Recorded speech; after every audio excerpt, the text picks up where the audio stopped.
Alors salut à toi mon cher ami, sois le bienvenu dans cette nouvelle vidéo. Nous allons voir aujourd'hui pourquoi tu n'arrives pas à trouver un produit et tu restes bloqué à cette étape qui pourtant est cruciale et fondamentale dans la réussite de ton projet. Et je vais te donner deux axes de réflexion. Et donc si tu veux, plutôt que de te parler des heures inutilement, le premier axe de réflexion va être le produit n'existe pas et le deuxième axe de réflexion et le produit existe déjà. Et dans ces deux cas, tu te retrouves un petit peu pétrifié, tu ne sais pas quoi faire. Et le but vraiment de cette vidéo, c'est de t'éclairer à ce sujet parce que je constate que trop de personnes font cette erreur du débutant, erreur classique, mais qui t'arrive encore maintenant, je le sais pertinemment. Et si tu veux, je suis là un peu pour que tu puisses passer la seconde et te donner vraiment des conseils. Avec mon recul, tu sais que maintenant j'ai suffisamment d'expérience pour pouvoir te conseiller. Et donc, sincèrement, moi, ce que je vais te dire ici, j'espère réellement que ça va te permettre d'avancer beaucoup plus rapidement. Et donc, sans plus attendre, nous allons passer au premier point. Le produit n'existe pas. Alors, forcément, le produit n'existe pas, il n'y a plus qu'à l'inventer. Mais si tu veux, il va falloir, lorsque tu penses à ceci, te poser les bonnes questions. La première des questions que tu dois te poser, ou réflexion que tu devrais avoir si tu veux réellement développer ton activité, mon cher ami, c'est est-ce que je dois écouter mon affect?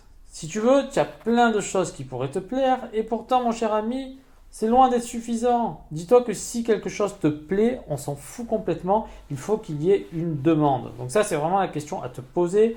Ok, il n'y a personne qui est présent sur ce créneau, mais réellement, est-ce qu'il y a une demande palpable pour gagner quelque chose? Ça, c'est vraiment la première question. J'avais une personne qui, à l'époque, était partie dans un projet un petit peu farfelu. Elle adorait ce type de produit. Je lui ai dit, arrête tout, tu vas rien gagner, mon cher ami, arrête tout. Et donc, si tu veux, forcément, elle s'est rendue compte en prouvant par A plus B que ce n'était pas comme ça que cela fonctionne.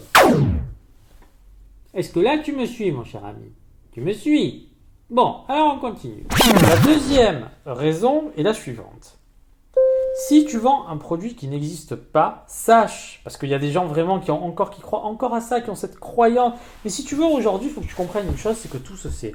On n'est plus, si tu veux, aujourd'hui tout va très vite. Qui plus est, tu vends sur une plateforme qui ne t'appartient pas, tu n'as le contrôle de rien. Et encore une fois, je vais te parler d'expérience personnelle.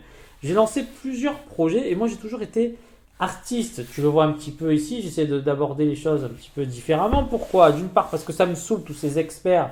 La plupart ce ne sont pas des experts, ceux qui te montrent les chiffres, méfie-toi le plus souvent de leur connerie, de la manipulation. C'est tellement facile de te manipuler les chiffres, mon cher ami. Tu as remarqué, je te montre jamais rien, moi. Parce que moi, j'ai rien à montrer. Voilà, si tu veux, moi, je te donne des infos. Si tu penses réellement que je suis crédible, je suis moi. Si tu penses que quelqu'un d'autre est crédible, suis-le. Mais peu importe. Je te parle de mon expérience personnelle, ça va vraiment t'éclairer. À chaque fois que j'ai fait un projet, d'accord, forcément, j'ai cherché à le faire connaître. Et à chaque fois, j'ai créé quelque chose qui n'existait pas. Parce que moi, vraiment, je suis un créatif, mon cher ami. Je me suis tellement croqué la tête, mais maintenant, si tu veux, maintenant, ce que je veux te dire, et retiens bien ça, c'est que je suis devenu beaucoup plus pragmatique dans mon approche. Et parfois, je suis maintenant, et même c'est peut-être un danger pour moi, parce que je remarque que je suis moins créatif. J'avais des idées, mais complètement farfelues. Et au final, je me rendais compte que si tu peux savoir tout le temps que j'ai perdu tous mes week-ends, mes soirées, à vraiment me casser la tête à chaque fois. Boum, j'ai fait un buzz et à chaque fois, forcément, j'ai eu des commandes. Mais qu'est-ce qui s'est passé par la suite? À chaque fois, on m'a copié. Retiens bien ceci, j'ai été tout le temps copié. Donc, si demain, tu crées un produit qui n'existe pas, à moins que tu puisses déposer un brevet, que tu es vraiment, que tu sois un ingénieur en quelque chose, ou que tu aies vraiment une compétence particulière, mais globalement, la plupart du temps, tu vas essayer de bidouiller pour trouver une idée, tu vas te dire tiens c'est quelque chose de révolutionnaire, je suis seul à le faire. Donc au début ça peut fonctionner, mais très rapidement qu'est-ce qui va se passer? Tout le monde va venir et va créer des offres similaires à la tienne et qu'est-ce qui va se passer?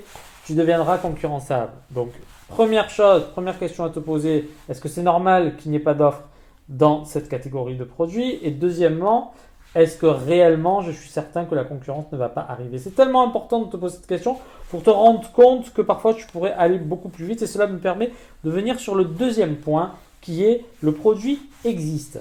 Et donc dans ces cas-là, qu'est-ce qui se passe? Eh bien je vous l'ai dit moult et moult fois, mais je reçois tellement de mails de personnes qui me disent je ne peux pas vendre ce produit parce que la demande est trop présente et omniprésente et moi je vois pas comment je peux m'en sortir. Et bien encore une fois mon cher ami, alors je te donne une réponse simple, si tu penses ça, arrête tout.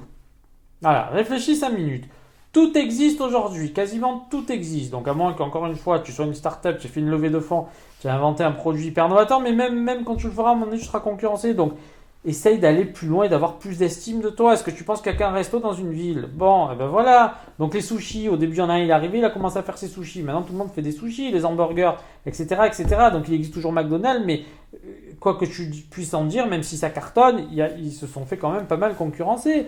Donc encore une fois, essaye d'arriver avec une nouvelle approche. La première, c'est d'arriver avec quelque chose de plus qualitatif. Et la deuxième, je te le montre. Alors j'essaye de... Parce que je le vois souvent, il y en a qui font ça, ils te parlent d'un coup, ils passent sur leur écran. Tiens, on va voir si moi, quand je fais ça, c'est déconnant ou alors ça marche pas du tout. Parce que là, je suis en train d'enregistrer l'écran. Donc, on dirait que oui. Donc voilà, donc là si tu veux, tiens, en ce moment je suis en train de chercher un produit pour mon ordinateur, tiens par exemple, parce que là du coup, et si tu veux, ça m'a donné un petit peu cette idée de te faire comprendre que c'est ce que je fais systématiquement, c'est-à-dire que lorsque tu vas sur Amazon, tu vois, ici tu as pas mal de commentaires, et moi ce que je te conseille réellement de faire, si tu veux, tu as de la donnée, tu as de la donnée, il faut que tu saches l'analyser. Comment l'analyser?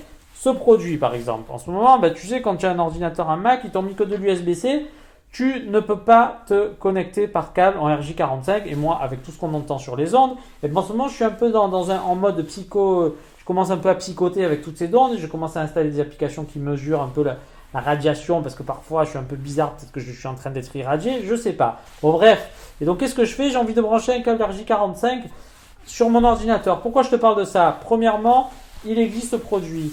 Il existe ce produit. Et donc, que fait ce produit? Il répond à un besoin. Donc, là aussi, enseignement. Essaye, tant que se peut, de répondre à un besoin palpable. Ne sois pas trop inventif parce que là, réellement, voilà, moi j'ai besoin d'un adaptateur, je vais brancher un truc RJ45. Il y a des tonnes d'offres. Donc là, si tu veux, qu'est-ce que je fais? Je commence à aller sur la fiche et qu'est-ce que je fais? Je vais sur les 1 étoile, mon cher ami, sur les plus mauvais commentaires. Et pourquoi ça? Tout simplement parce que je me dis toujours, maintenant j'ai toujours ce réflexe, peu importe le produit que je regarde, est-ce que je pourrais pas moi aussi commercialiser ce type de produit? Parce qu'il n'est pas très compliqué. Mais remarque bien une chose, c'est qu'à chaque fois on te dit que là, il y a un problème dans la réception. C'est-à-dire que si demain tu dois vendre ce type de produit, qu'est-ce que tu vas devoir faire? Lire les avis négatifs et améliorer le point qui ne va pas. Et en l'occurrence ici, à chaque fois, il y a un problème avec le débit quand tu branches la prise RJ45. Ça marche pas. Ce produit il est perfectible, il n'est pas de bonne qualité. Donc qu'est-ce que tu fais si toi demain tu arrives? Tu vas mieux le tester et tu vas proposer un produit qui fonctionne. Tu as plein d'indicateurs. Le problème c'est que vous ne creusez pas assez. Je sais que ça prend du temps, je sais que parfois c'est emmerdant, mais c'est comme ça que vous allez apprendre à connaître vos produits. Sortez un petit peu des sentiers battus. Au même titre, tiens, est-ce que tu connais ce site? Quora. Voilà. Et bien si tu ne connais pas ce site, Quora ou Reddit, tu auras des tonnes d'informations. Ça pourra te permettre réellement de trouver parfois des infos que tu ne trouves pas quand tu ne connais pas un domaine dans lequel tu as envie d'avoir un minimum d'expertise. Creuse un peu et lis les besoins des gens. Et là, si tu veux, ce sont des sortes de forums questions-réponses, mais c'est très populaire. Donc si, encore une fois, tu ne trouves pas la réponse en français parce que tu es en français, cherche en anglais, mon cher ami. Et tu vas voir que tu trouves énormément de réponses à tes questions. Donc si le produit existe, tant mieux pour toi. Si le produit n'existe pas, qu'est-ce qui va se passer? Pose-toi les bonnes questions. Voilà, c'était ce que je voulais te dire dans cette vidéo. J'espère que tu as compris un petit peu mon raisonnement. Mais globalement, ce que je veux te dire, c'est que l'un ou l'autre ne doivent pas t'empêcher d'avancer. Est-ce que tu crois? Il y a toujours des gens qui passent au-dessus des autres. Bon, comment c'est possible? Parce qu'à un moment donné, qu'est-ce que tu fais? Donc ne crois pas qu'il y a quelque chose de sinistré. Ce n'est pas vrai. Ce sont tes croyances limitatives, mon cher ami. Tu te mets tes propres limites, essaye de voir grand et de te dire moi je vais arriver et je vais dépasser tout le monde.